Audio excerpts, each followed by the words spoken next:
அஸ்ஸலாமு அலைக்கும். இது ஹூதரி பாபா ஹவுதல் நாயகம் அவங்க தர்கா. இது மலைக்கு மேலே இருக்குது. இன்றைக்கி 20/8/2024 சபர் பிறை 14. இன்றைக்கி தான் கொடியேற்றம் இங்கே நடக்குது. இதுக்காக மக்கள் வர ஆரம்பிச்சிட்டாங்க. நம்ம அதுக்கு முன்னாடியே ஏற்கனவே 19ஆம் தேதி தங்கியிருந்தோம். இப்போ விடிஞ்சு காலையில் ஆகும்போது மக்கள் இங்கே வந்திருக்காங்க. அது கொஞ்சம் கொஞ்சமாக வர ஆரம்பிச்சிட்ருக்காங்க. அது பார்த்தாலே தெரியுது. இப்போ ஏற்கனவே நேற்று விளக்கெல்லாம் க்ளீன் பண்ணி வச்சு நம்ம உள்ளே சுத்தம் பண்ணி வச்சு விளக்கெல்லாம் ஏற்றியாச்சு. அதுக்கப்புறம் இப்போ காலையில் வரும்போது ஏற்கனவே இங்கே எல்லாமே சுத்தம் பண்ணி வச்சுருந்தோம். இப்போ மக்கள் வர்றதுக்கு முன்னாடியே நிறைய ஏற்பாடுகள் பண்ணி வச்சுட்டோம். இப்போ மக்கள் வர ஆரம்பிச்சிட்டாங்க. வரும்போது அவங்க இங்கே வந்துட்டு மனசில் நேர்ந்துக்கிட்டு நம்ம வாங்கிட்டு வர பொருட்கள், பழங்கள், பேரீச்சப்பழம், பிஸ்கெட் அப்படின்னு எதுவாக இருந்தாலும் பாபா இடத்துல கொண்டு இங்கே ஃபாத்திகா ஓதிக்குவாங்க.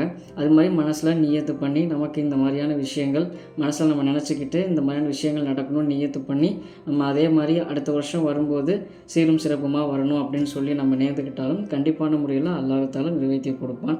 மேலும் இந்த இடத்துல நிறைய விஷயங்கள் நான் நுணுக்கங்களை கற்றுக்கிட்டேன். இவங்க தான் தர்கா சம்மந்தப்பட்டவங்க. எனக்கு முழு ஆதரவு கொடுத்து எனக்கு இங்கே எல்லா விஷயங்களையும் சொல்லி தந்தாங்க. அதனால் இவங்களுக்கு ரொம்ப நன்றி கடன் பட்டிருக்கேன். நான் இங்கே தங்கணும், எனக்கு அனுமதி கொடுங்க, வீடியோ எடுக்கணும்னு சொல்லும்போது எனக்கு ரொம்ப உதவி செஞ்சாங்க. என்னை ரொம்ப நல்லாவும் பார்த்துக்கிட்டாங்க. அதுக்கப்புறம் இந்த மலையில் இருக்கக்கூடிய அனுபவம் ரொம்ப சுவாரஸ்யமானதாகவும் இருந்துச்சு. அஸ்ஸலாமு அலைக்கும் கூதரி பாபா. அஸ்ஸலாமு அலைக்கும். இதுதான் கூதரி பாபா அவர்கள் மறைஞ்ச இடம். அதாவது மறைஞ்ச இடம் உள்ளே இருக்குது. இவங்க வெளியே பட்டு போட்டு மறைச்சி அதுக்கு முன்னாடி விளக்கு வச்சுருக்காங்க. ஏற்கனவே சொன்னது தான் இது சடைமலை. ஏன் சடைமலைன்னு பேர் வந்திருக்குன்னா இந்த மாதிரி சடையாக இருக்கிறது. நிறைய பேருக்கு முடி சடையாக கீழே தொங்கும், பார்த்துருப்போம். அதே மாதிரி தான் இந்த இடத்துல இது இடம் இருக்கும். அதனால தான் இதுக்கு சடைமலை அப்படின்னுங்கிற பேர் இருக்குது. இந்த பகுதியில் மட்டும்தான் இந்த சடைமலைங்கிற மாதிரியான அந்த சடை இருக்கும், வேறு எங்கேயும் இருக்காது. அது மட்டும் இல்லாமல் இது ஒரு ரொம்ப சிறப்பு வாய்ந்த விஷயமும் கூட. இந்த உண்டியலுக்கு பக்கத்தில் இருக்கக்கூடிய இந்த பொடி அந்த சடைமலையில் இருந்து வந்த அந்த விஷயந்தான் இது எங்கேருந்து வருதுங்கிறத இப்போ காட்டுறேன். இந்த பாறைக்குள்ளே இங்கே தவம் செஞ்சதாக ஏற்கனவே சொன்னாங்க இல்லையா, இந்த இடத்துல தான் இந்த பாறைக்கு அடியில் இந்த மண் மாதிரி இருக்கிறது தான் தோண்டி எடுத்து அதை நல்லா பொடியாக இது பண்ணி நேர்ச்சி விளம்புறாங்க. நினைக்கிற மாதிரி கிடையாது. இந்த பாறையிலேருந்து வரக்கூடியது தான் பாபாவுடைய நேர்ச்சி. அது கையில் எடுத்து தருவாங்க. இதை நம்ம எடுத்து சாப்பிட்டுக்கலாம். அது நமக்கு உடம்புக்கு நல்லது அப்படிங்கிறது நம்பிக்கை மட்டும் இல்லை, நீண்ட காலமாக இருக்கக்கூடிய உண்மை. இப்போ மக்கள் வர ஆரம்பிச்சிட்டாங்க. கொஞ்சம் கொஞ்சமாக வந்துக்கிட்டு இருக்கிறாங்க. இன்னும் நிறைய மக்கள் வந்துடுவாங்க.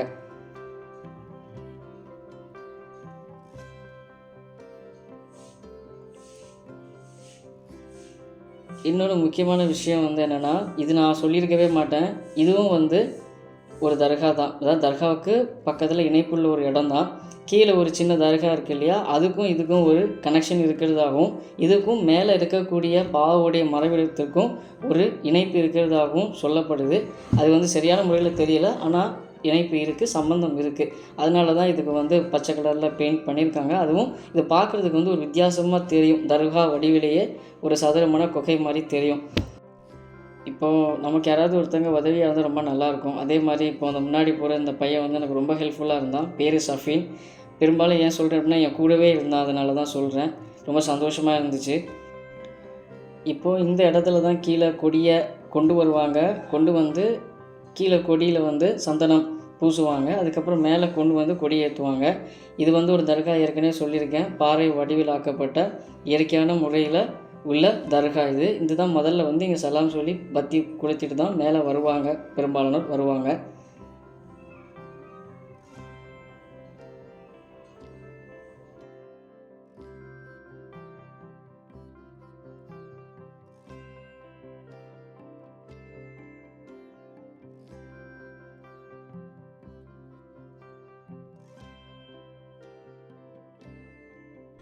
ஏற்கனவே சொன்னது மாதிரி தான் கொடி கீழே தான் கொண்டு வருவாங்க. கொண்டு அதில் சந்தனம் பூசிட்டு தான் மேலே கொடி எடுத்துகிட்டு வருவாங்க. அப்போது இந்த கம்பியை கீழே கொண்டு போய் வச்சுட்டு இங்கேருந்து கொடியை கீழே கொண்டு அந்த கொடியை இந்த கம்புக்குள்ளே பொருத்தி அதுக்கப்புறம் அந்த கொடியில் சந்தனம் பூசி மேலே எடுத்துகிட்டு வருவாங்க. இதுதான் காலங்காலமாக நடந்துக்கிட்டு இருக்குது. அதனால தான் கொடி இருக்கக்கூடிய அந்த கொடியை உள்ளே சொருக்கக்கூடிய இந்த கம்பியை வந்து கீழே எடுத்துகிட்டு போகிறாங்க. இதை தான் மேலே கொண்டு வந்து ஏற்றுவாங்க. அதுக்காக தான் கீழே கொண்டு போய்கிட்டு இருக்காங்க.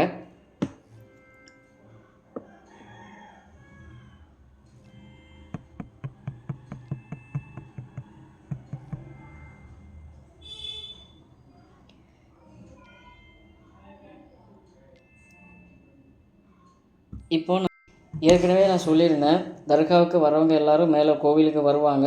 அது எதுக்காக வராங்க அப்படின்னா, இந்த தண்ணியை குடிக்கிறதுக்காகவும், இதை வந்து வீட்டில் எடுத்துகிட்டு போகிறதுக்காகவும், இதில் குளிக்கவும் வருவாங்க. அதுக்கப்புறம் திருப்பி இதை வந்து இதில் ஒழு செய்யவும் வருவாங்க. இந்த தண்ணியை வந்து நம்ம பாட்டிலில் எடுத்தோம் அப்படின்னா அவ்வளோ க்ளீனாக இருக்கும். உள்ளே ஒரு தூசி இருக்காது. அந்த அளவுக்கு ரொம்ப தூய்மையானதாக இருக்கும், க்ளீனாக இருக்கும். இப்போ கீழே ஒரு கல்லாறுன்னு ஒரு ஆறு இருந்துச்சு, அதில் நம்ம அந்த தண்ணி எடுத்தோம்னா அதில் எவ்வளோ தூசி இருக்குதுன்னு நம்ம பார்க்கலாம். அதுதான் இந்த ஊற்றில் இருக்கக்கூடிய சிறப்பு.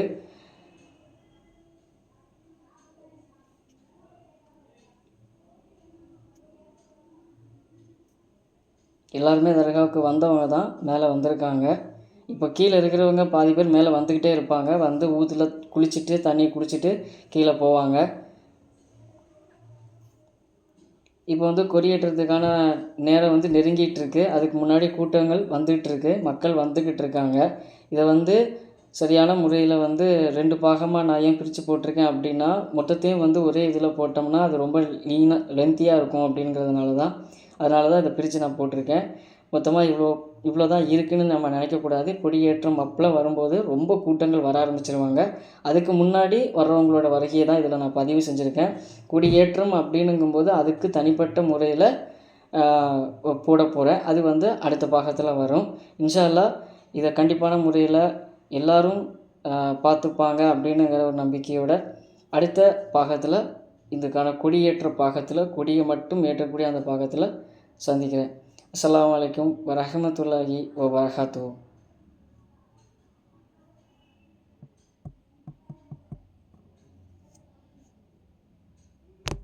மேலும் ஒரே ஒரு விஷயம், எனக்கு சரியான முறையில் வந்து நான் சொல்கிறேனா, எல்லாம் சரியான முறையில் பேசுகிறேன்னு எனக்கு தெரியல.